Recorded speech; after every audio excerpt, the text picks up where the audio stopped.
In a narrow alley behind the old train station lived a boy named Jonah who carried a secret. He could fix anything. Bicycles with bent wheels, he straightened them. Radios that crackled with static, he rewired them. Even Mrs. Gupta's ancient clock, silent for 20 years, ticked again after a night in Jonah's tiny workshop. But no one knew, because Jonah never charged money, never took credit. He'd leave repaired items on doorsteps at dawn and vanish before sunrise. "What if they think I did it wrong?" he'd whisper to his dog, Rusty. "What if they laugh at how I talk or how I look?" You see, Jonah had a stutter, and in a world that rewarded smooth talkers, he believed his voice and his worth were broken.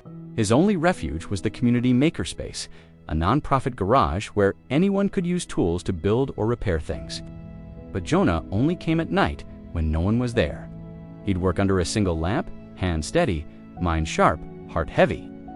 One evening, the director, Ms. Alara, woman with silver dreadlocks and eyes that saw too much, caught him reassembling a donated laptop. Instead of scolding him, she smiled.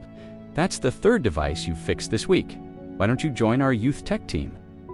Jonah shook his head, hands fumbling with a screwdriver. I seekn't. I'm unnot. Gigood with people."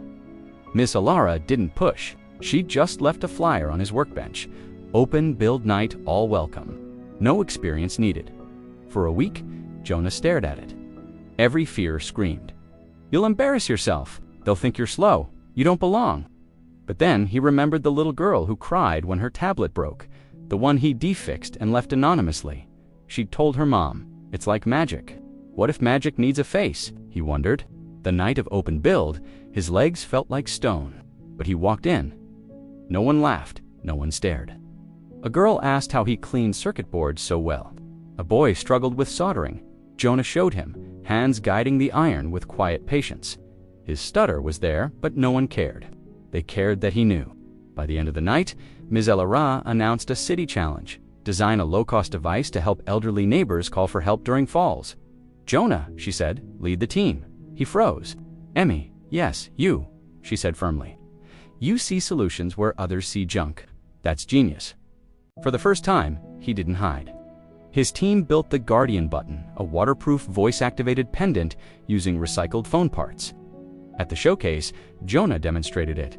His voice wavered, he repeated words, but he kept going.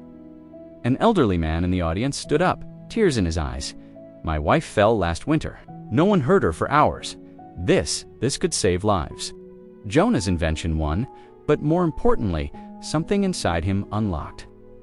A year later, Jonah's Fix-It Collective opened in the same alley-free repairs for anyone in need, run by teens who once felt invisible. Above the door, painted in bold letters, read, "Broken doesn't mean useless. It means ready to be remade," and on the door itself, no handle, just a sign, "Push, you belong here." Self-confidence isn't about speaking flawlessly or never doubting yourself. It's about showing up with your hands opened, ready to give what only you can give, even if your voice shakes. Your imperfections don't disqualify you. They make your contribution human, real, and deeply needed. So push the door, step inside. The world is waiting not for a perfect hero, but for the quiet fixer who finally believes they're worth being seen. Thanks for watching. If this story moved you, please share it with someone who needs to hear it, and subscribe for more inspiration.